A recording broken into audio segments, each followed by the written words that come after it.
A racist neighbor destroys a black family's home, triggering a chain of events no one saw coming. What happens next will shock you. The morning had started like any other for the Jefferson family. The sun was rising over their small home in the quiet suburbs of Birmingham, Alabama. James Jefferson, a strong, hardworking man in his mid-40s, had just finished his shift at the factory. His wife, Evelyn, a teacher at the local elementary school, was preparing breakfast for their two kids, 13-year-old Lisa, a curious and bright student, and 7-year-old Jordan, who was just beginning to discover the joys of reading. The Jeffersons had lived in this neighborhood for over 10 years. It was a modest home, but one filled with love, laughter, and memories. James had painted the house himself, and the garden was Evelyn's pride and joy.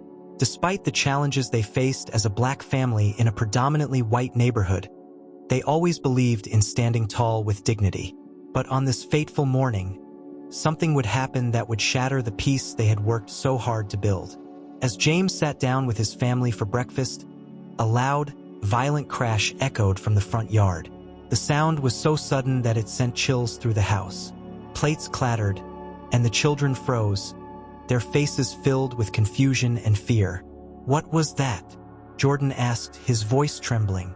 James exchanged a glance with Evelyn, whose face had gone pale. He stood up slowly, feeling a pit of dread forming in his stomach. "Stay here," he said, his voice calm but firm. He walked to the front door, opening it to a sight that made his heart drop. His house was being torn apart. Their neighbor, Roy Andrews, a bitter man known for his harsh glares and hateful remarks, was standing in the middle of James's yard. A bulldozer, clearly rented, was parked on the lawn, having already destroyed the front porch and part of the garden. Pieces of wood, glass, and debris littered the once pristine grass. And Roy was there, watching with an almost smug satisfaction, arms crossed over his chest. "Roy!" James shouted, rushing down the steps, his heart pounding in his chest. "What the hell are you doing?" Roy didn't flinch. Instead, he sneered. "About time someone did something about you people." He spat, his voice filled with venom. "This neighborhood ain't for folks like you." James felt the rage boiling inside him, but he fought to stay composed. He was a man of reason, always had been. He wouldn't let Roy drag him down to his level. "Get off my property, Roy," he said, trying to keep his voice steady, though his fists were clenched. "You have no right to do this." But Roy only laughed, a cold, mocking sound. "Oh, I got every right," he said, pulling a crumpled piece of paper from his pocket and waving it in the air. "I got the city's permission to clear the land. Seems your house don't exactly meet the new zoning laws. Too bad." Huh. James's heart sank. He had heard rumors about the new zoning laws, but he had never imagined they would be used like this. His mind raced as he tried to figure out what to do. How could this be legal? How could this be happening to them? Behind him, Evelyn appeared at the door, her face a mask of horror as she saw the destruction. "James!" she called, her voice shaky. "What's going on?" James turned to her, his heart breaking at the look of despair on her face. He didn't have the words to explain. All he could do was shake his head, unable to fully comprehend the injustice that was unfolding before them. "We'll call the police," Evelyn said, her voice stronger now, filled with the determination that had always been one of her greatest strengths. "They can't do this. We'll fight it." But James knew, deep down, that the fight wouldn't be so simple. This wasn't just about the law. This was about something much darker, something that had been simmering just beneath the surface for years. By the time the police arrived, the damage was done. The front of the house was destroyed, the garden trampled, and their sense of security shattered. Roy had retreated back to his house, smug and unrepentant, knowing that he had done what he set out to do. The officers took their statements, but it was clear from the start that they weren't going to be much help. "It's a zoning issue," one of the officers said, his tone indifferent. "You'll have to take it up with the city." James felt a wave of helplessness wash over him. He had never felt so powerless in his life. His home, the place where he had raised his children, The place where he had built his life had been torn apart, and there was nothing he could do to stop it. Later that evening, as the family tried to clean up what they could, Lisa found something strange among the rubble. It was an old, leather-bound book, partially buried under the debris. "Dad, look at this," she said, holding it up. James took the book from her, turning it over in his hands. It looked ancient, worn from years of use, and the edges were frayed. He opened it carefully, his brow furrowing as he saw the delicate handwriting on the pages. It wasn't just any book. It was a diary. As James flipped through the pages, something caught his eye. A name written over and over again. The name of Roy Andrews' grandfather. "What is this?" Evelyn asked, peering over his shoulder. "I don't know," James replied, his voice low. "But I think this might be important." Little did they know, the secrets contained in that diary would soon unravel a past that neither family was ready to confront. The discovery of the old diary weighed heavily on James' mind as he sat in the kitchen that night. His hands rested on the worn leather cover, the faded ink calling to him with the promise of hidden truths. The house was eerily quiet, the usual sounds of laughter and conversation replaced by a heavy silence after the day's devastation. Evelyn sat across from him, her face lined with worry, while Lisa and Jordan were upstairs, trying to make sense of what had happened. Evelyn's voice broke through the stillness. "Are you going to open it?" James sighed, rubbing his eyes. "I don't know what we're going to find in here, Ev, but whatever it is, it's tied to Roy's family." Evelyn nodded, her brow furrowed in thought. What could be so important about this diary? And why was it buried under our home? James didn't have an answer. Instead, he carefully opened the book again, his eyes scanning the first few pages. The handwriting was neat but hurried, as if the writer had been documenting something in secret. The first entry was dated 1924, and as James read the words aloud, both he and Evelyn leaned in closer. June 12, 1924. "I never thought it would come to this. The land is no longer ours, but we cannot let them take it. We have worked too hard, built too much. What they don't know is that the truth is buried here, beneath the soil, beneath the house." James paused, glancing at Evelyn. "The land?" Evelyn looked puzzled. What could they have buried? Flipping through the pages, James read more entries, each one filled with cryptic hints about the land and the truth. As he got deeper into the diary, the name of Roy's grandfather, Edward Andrews, appeared repeatedly, and the tension between their families became clearer. One entry from August 1924 stood out. "Edward has betrayed us. I trusted him with everything, but he sided with them. Now they're coming for the land, and I have no choice but to hide what's left. If anyone ever finds this, know that what Edward did cannot be forgiven." James' heart pounded in his chest. "Betrayed?" Evelyn leaned in, her face pale. "James, do you think Roy's family stole this land from someone?" He swallowed hard, the weight of the words pressing down on him. "Maybe, but there's more to this." James turned to the last entry in the diary, written in shaky handwriting. It was dated just a few days before the writer had stopped altogether. September 1924. "They're closing in. The truth is still buried, but I fear it will never be found. They think they've won, but I know, deep down, that one day, justice will be served." James and Evelyn sat in stunned silence, trying to piece together the fragments of a story that had been buried for decades. The implications of the diary were enormous. If the land they lived on had once belonged to another family, and if Roy's ancestors had stolen it, then their current situation wasn't just about zoning laws or petty disputes. It was about something much deeper, something that had been brewing for generations. The next morning, James couldn't shake the feeling that something more was lurking beneath the surface. He called his friend Marcus, a lawyer who had helped him in the past, and told him about the diary. "I don't know what this means yet," James said over the phone, "but I have a feeling it's important." Marcus was silent for a moment. "James, if what you're saying is true, this could be a huge case. Property rights, fraud, hell, maybe even conspiracy. But you need more than just an old diary to prove it." "I know," James replied, "but there has to be something else out there. Something that will confirm what's in these pages." Later that day, Marcus came over to take a look at the diary himself. He thumbed through the pages, his expression growing more serious with each entry. "Whoever wrote this," Marcus said, "was desperate to hide something, and from the sound of it, they weren't just afraid of losing the land. They were afraid of what Edward Andrews might do to cover it up." James nodded. "So what do we do?" Marcus leaned back in his chair, thinking. "We need records, old deeds, land ownership documents, anything that can tie this diary to the truth.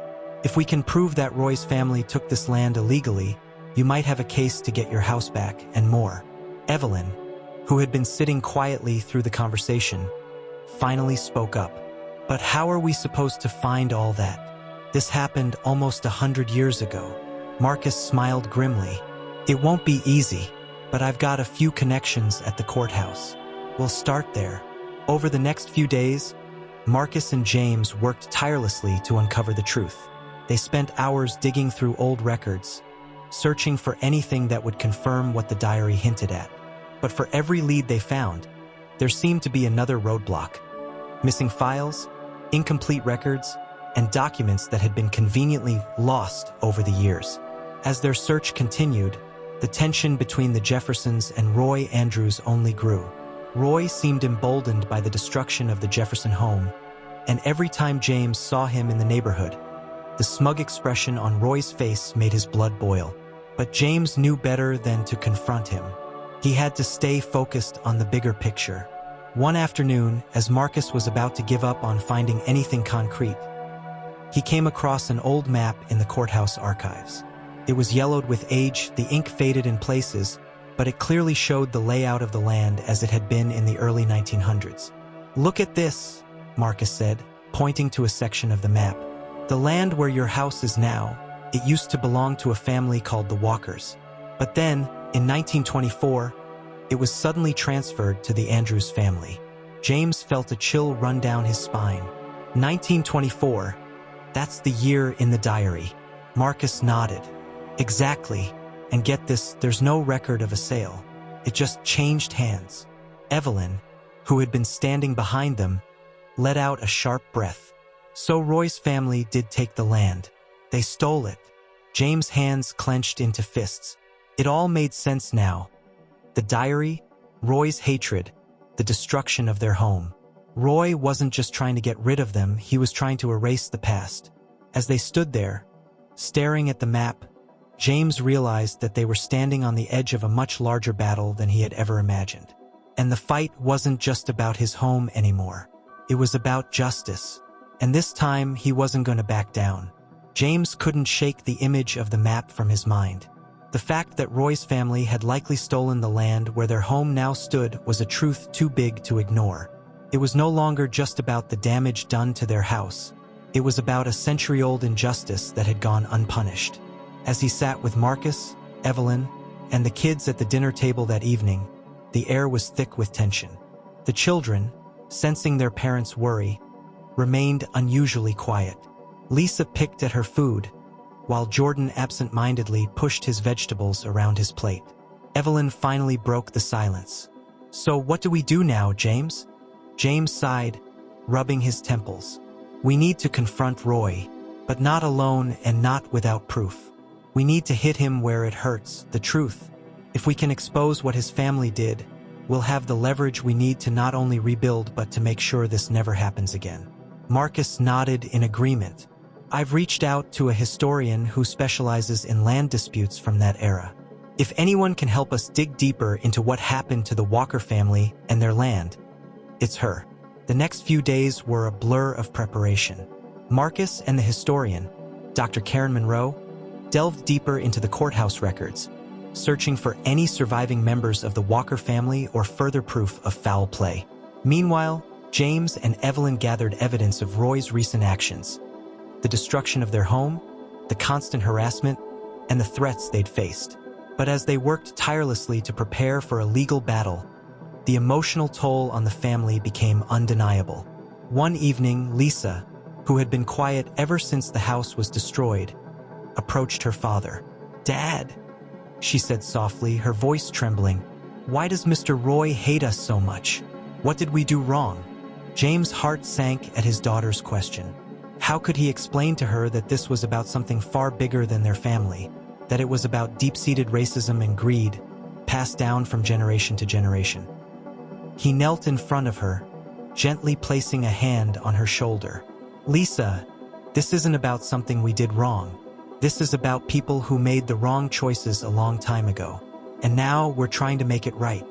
Tears welled up in Lisa's eyes, and James pulled her into a hug, feeling the weight of his own frustration and pain. How could he protect his children from the ugliness of the world they were growing up in? How could he explain that sometimes bad things happen simply because of the color of their skin? As the days passed, tensions in the neighborhood escalated. Roy and his friends continued to make their presence known, watching the Jefferson family's every move. It was clear they were trying to intimidate James into giving up, but James refused to back down. One afternoon, while James and Marcus were reviewing documents in the dining room, a loud knock sounded at the door. Evelyn, who had been upstairs with the children, rushed down to answer it. When she opened the door, she found Roy standing there, his face twisted into a smug grin. "Evening, Evelyn," Roy said, his tone dripping with false politeness. "I just thought I'd stop by to see how you all were doing. Quite the mess your house is in, huh?" Evelyn narrowed her eyes, her hand tightening on the doorknob. "What do you want, Roy?" Roy's grin widened. "I just wanted to remind you that you're running out of time. The city's not going to wait forever for you to clean up this mess. Sooner or later, you're going to have to pack up and move on. Wouldn't want your kids to be living in a dump. Now would you?" James appeared behind Evelyn, his face hard with anger. "We're not going anywhere, Roy." Roy's eyes flicked over to James, his smile fading. "Is that so? Because from where I'm standing, it looks like you don't have much of a choice." James stepped forward, his fists clenched at his sides. "I know what your family did, Roy. I know about the Walkers and the land your grandfather stole. And I'm going to make sure the truth comes out." For a brief moment, Roy's confident facade faltered. His eyes flashed with something James couldn't quite place. Fear, perhaps, or guilt. But just as quickly, Roy regained his composure, his smirk returning. "Is that what you think?" he sneered. "Good luck proving it, James. People like me, we don't lose. And you're just another obstacle in our way." With that, Roy turned and walked away, leaving James and Evelyn standing in the doorway, their hearts pounding with anger and frustration. But as they watched Roy disappear down the street, James couldn't shake the feeling that they were closer to uncovering the truth than ever before. The next morning, Marcus received a call from Dr. Monroe. She had uncovered something that could change everything. "There's a chance the Walkers had surviving relatives," Dr. Monroe explained over the phone. "I found an old census record from the 1930s that shows a possible grandson. His name was Charles Walker, and he would be about 90 years old now. If we can find him, he might have the key to proving that the Andrews family stole the land." James felt a surge of hope. "Where is he?" Dr. Monroe paused. "That's the tricky part. The last record of him is from the 1950s, but he was living in a small town about 2 hours from here. It's a long shot, but if we can track him down, he might be able to help." Without wasting any time, James, Marcus, and Evelyn piled into the car and headed for the small town where Charles Walker had last been seen. The drive was long and filled with anticipation, but none of them spoke much, each lost in their own thoughts. When they finally arrived, the town was quiet, almost eerily so. They asked around, following lead after lead, until they finally found an old man sitting on the porch of a rundown house at the edge of town. He was frail and hunched over, his skin weathered by years of hard labor. But when they asked if he was Charles Walker, his eyes lit up with recognition. "That's me," the old man said, his voice raspy. "What do you want with an old man like me?" James stepped forward, his voice filled with urgency. "Mr. Walker, we need your help. We believe your family once owned the land where our house now stands, and we think it was stolen by the Andrews family. Can you tell us anything about it?" Charles stared at James for a long moment, his eyes narrowing in thought. Finally, he nodded slowly. I remember hearing stories from my grandfather about how they took everything from us. My family built that land with their own hands, but we were pushed out, told we didn't belong. I was just a boy, but I remember the anger in my father's voice when he talked about it. James' heart raced. Do you have any proof? Anything that can help us show the world what happened? Charles shook his head, his expression sad. Most of it's gone now, burned or buried. But there's one thing. He paused, his voice trailing off as he looked out into the distance. What is it? Marcus asked, leaning forward. My father. He kept a box. Said it had papers in it, old deeds, letters, things that proved we owned the land. He buried it out by the oak tree before he died. Said it was the only way to keep it safe. James exchanged a glance with Marcus and Evelyn. If they could find that box, they might finally have the evidence they needed to take Roy down. Where's the oak tree? James asked, his voice filled with hope. Charles smiled faintly. It's still standing, right there on your land. As the realization hit them, James felt a surge of determination.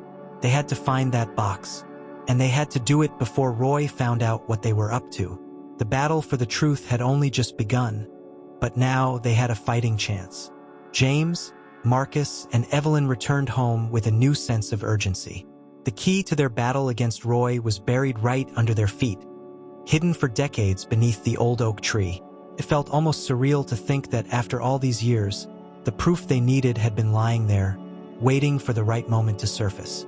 The moment they got home, they gathered what they needed: shovels, flashlights, and determination.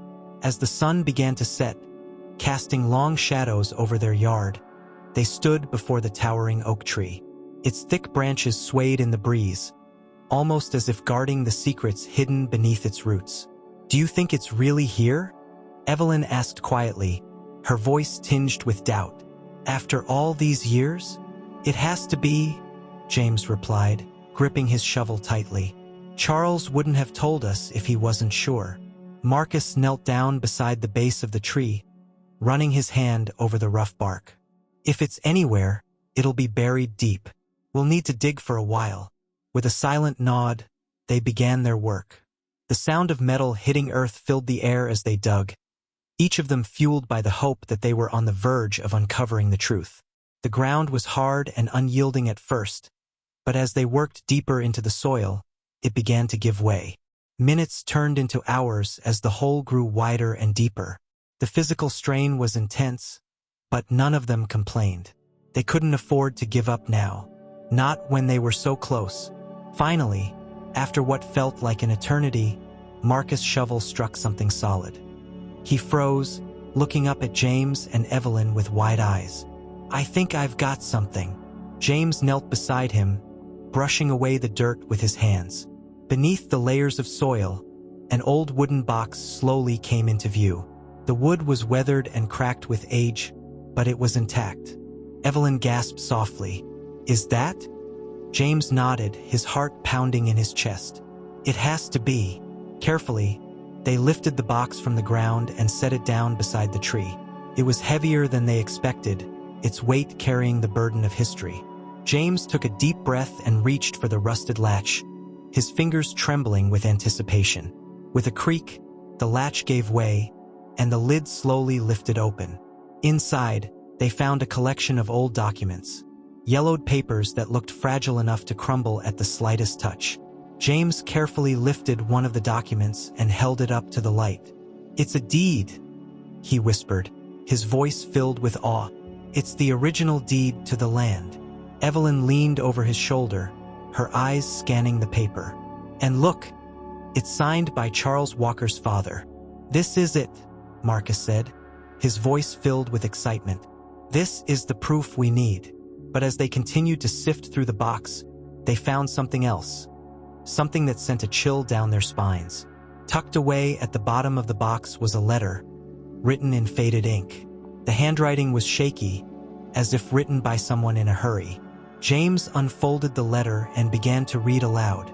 To whoever finds this, my name is William Walker, and this land belongs to my family. but it has been taken from us, stolen by the Andrews family through lies and deceit. I have hidden this box in the hopes that one day, someone will uncover the truth and restore justice to our name. But be warned, the Andrews family will stop at nothing to keep what they have stolen. They are dangerous and they have powerful friends. If you are reading this, you are in danger. The words hung in the air, heavy with warning. Evelyn's face paled. Dangerous? What does that mean? James clenched his jaw, his mind racing. It means this is bigger than we thought. The Andrews family didn't just steal the land. They covered it up, and they'll do anything to keep that secret buried. Marcus glanced nervously around the yard. Do you think Roy knows about this? James shook his head. I don't think he knows the full story, but if he finds out we have this, he'll come after us. A sense of dread settled over the group as they realized the gravity of the situation. They had the proof they needed, but they were now in a much more dangerous position than they had anticipated. What do we do now? Evelyn asked, her voice barely above a whisper. James looked down at the deed and the letter in his hands. We take this to a lawyer. We make sure it's airtight. And then we go public. But what about Roy? Marcus asked, his voice tense. What if he tries to stop us? James set his jaw, his eyes hardening with determination. Let him try. We've come too far to back down now. The next few days were a blur of meetings with lawyers, historians, and officials. They worked tirelessly to build their case, gathering every piece of evidence they could find to support their claim. With the original deed and William Walker's letter in hand, they had a strong case, but they knew they were up against powerful opposition. As the legal battle loomed on the horizon, Roy began to suspect something was amiss. He noticed the Jefferson family's increased activity, the meetings, the visitors coming and going. His smug confidence began to waver as he realized they were preparing for something big. One evening, as James returned home from yet another meeting with the lawyer, he found a note taped to the front door. The paper was crumpled, the handwriting messy and rushed. Back off or else. James crumpled the note in his fist, his anger simmering beneath the surface. Roy was getting desperate, and desperate men were dangerous. That night, as he sat with Evelyn in the quiet of their home, the weight of the fight ahead settled heavily on his shoulders. I'm scared, James, Evelyn admitted softly, her voice trembling. What if something happens to us? To the kids? James reached for her hand, squeezing it tightly. I won't let anything happen to us. We're going to see this through. We're going to win. But even as he said the words, a sliver of doubt crept into his heart. Roy's family had been powerful for generations, and they had always gotten their way. James knew that going up against them wouldn't be easy, and the threat of violence loomed large. The tension continued to build over the following days. Roy grew more erratic, showing up outside the Jeffersons' house, glaring at them from across the street, his presence a constant reminder that they were being watched. His friends, the same men who had vandalized their home, began to lurk around the neighborhood, making it clear that they were ready to back Roy up if things got out of hand. James refused to be intimidated, but the stress weighed heavily on him. He spent sleepless nights worrying about his family's safety, about the outcome of the case, and about the possibility that Roy would make good on his threats. Finally, the day of the court hearing arrived. It felt like the culmination of everything they had fought for, and yet, the fear of what might happen if they lost loomed over them. As James, Evelyn, and Marcus entered the courthouse, they spotted Roy and his lawyer standing across the room. Roy's face was a mask of smug arrogance, but there was an edge of nervousness in his eyes. He knew that they had a strong case, and he was no longer as confident as he had once been. The courtroom was filled with tension as the evidence was presented. The deed, the letter, and the testimony from Charles Walker painted a damning picture of the Andrews family's theft of the land. Roy's lawyer tried to discredit their claims, but the weight of the evidence was too strong to ignore. As the judge listened to both sides, James could feel his heart pounding in his chest. This was it. This was the moment that would determine their future. And then, finally, the judge spoke. The evidence presented in this case is compelling. It is clear that the land in question was wrongfully taken from the Walker family, and the Jefferson family has provided sufficient proof to support their claim. A wave of relief washed over James, Evelyn, and Marcus as they heard the judge's words. They had won. But just as the gavel came down, a loud commotion erupted at the back of the courtroom. Roy, his face twisted with rage, lunged toward James, shouting obscenities and threats. Before he could reach them, security intervened, dragging Roy out of the courtroom as he screamed about revenge and justice. His defeat was complete, but the look in his eyes made it clear that he wouldn't go down quietly. As the courtroom settled, James turned to Evelyn, his hand shaking with adrenaline. "We did it," he whispered, barely able to believe it. Evelyn nodded, tears of relief streaming down her face.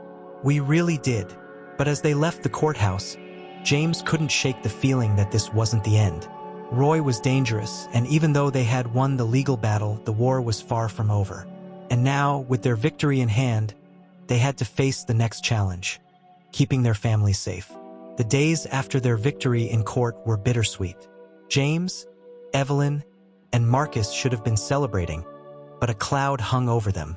Roy's violent outburst in the courtroom had left everyone on edge, and his threats lingered in their minds like a dark shadow. James tried to reassure his family. They had won and the law was on their side. But the truth was, he couldn't shake the feeling that Roy wasn't finished with them. Every time he left the house, every time the kids went to school, the tension tightened, leaving him in a constant state of alert. Then one night, everything came crashing down. It was late. The house was quiet, save for the rhythmic ticking of the kitchen clock. James had just settled into bed when the phone rang, its sharp tones slicing through the stillness. He glanced at Evelyn, who stirred beside him but didn't wake. With a sigh, he picked up the phone. "Hello." The voice on the other end was panicked. "Mr. Jefferson, it's the police.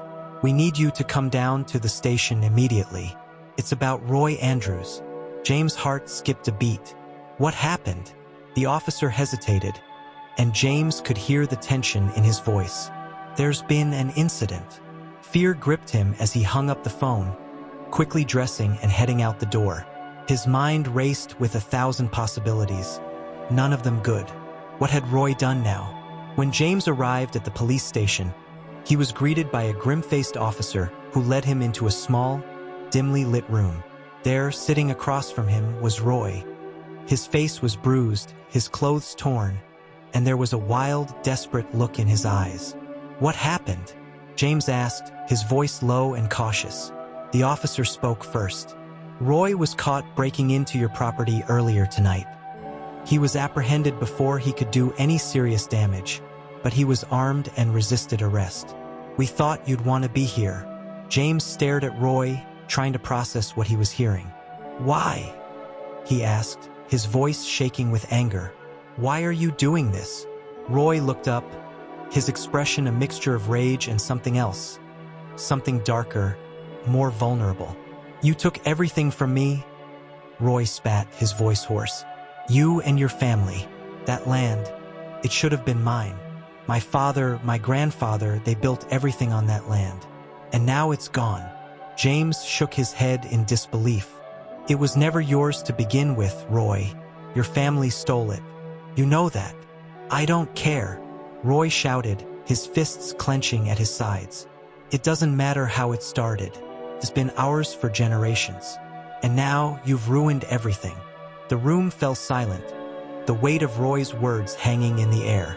James felt a mix of emotions: anger, frustration, and, unexpectedly, pity. "You could have stopped this," James said quietly, his voice calm but firm. "You didn't have to fight us. We weren't asking for anything more than what was rightfully ours." Roy scoffed. "You don't get it, do you? My whole life, I've been told that we were the ones who built this town, that everything we had was earned. But now I see that it was all a lie. And it's because of you that I've lost everything." James stared at him, the pieces of the puzzle slowly falling into place. Roy's anger, his desperation, it wasn't just about the land.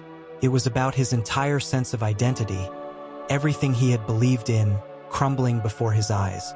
"You didn't lose everything, Roy," James said softly. You still have a choice. You can keep fighting, keep letting this anger destroy you, or you can let it go. Roy looked up, his eyes filled with a mixture of fear and confusion. Let it go? How can I let it go when everything I've ever known has been taken from me? James sighed, feeling the weight of his own words. You're not the only one who's lost, Roy. My family, we've had to fight for everything too. But holding on to that anger, that bitterness, it doesn't make things better. It only tears you apart. For a moment, Roy didn't say anything. His hands trembled as he stared down at the table, his face pale and drawn. I don't know how, Roy whispered, his voice barely audible. James leaned forward, his voice gentle but firm. You start by accepting the truth, by realizing that your family wasn't perfect, that they made mistakes. And then you try to do better. It's not easy, but it's the only way to move forward. Roy's eyes filled with tears, and for the first time, James saw the broken man behind the facade of arrogance and hatred. It was a moment of vulnerability, a crack in the armor Roy had built around himself for so long. The officer standing nearby cleared his throat, breaking the silence. Mr. Jefferson, we can proceed with charges if you'd like. James hesitated, looking at Roy, who sat slumped in his chair, defeated. A part of him wanted to see Roy pay for everything he had done, for the threats, the vandalism, the years of torment. But another part of him, the part that had lived through decades of pain and struggle, knew that justice didn't always come from punishment. No, James said quietly, shaking his head. I don't want to press charges. The officer raised an eyebrow, clearly surprised. Are you sure? James nodded. I'm sure. Roy's already lost enough. Roy looked up, his eyes wide with shock. You're not pressing charges? No, James repeated, meeting Roy's gaze. I'm not, but I expect you to stay away from my family from now on. Roy nodded slowly, his voice thick with emotion. I will. I swear I will. With that, the tension in the room seemed to dissipate.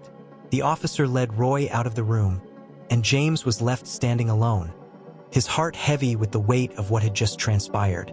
As he left the police station and walked out into the cool night air, James felt a strange sense of peace.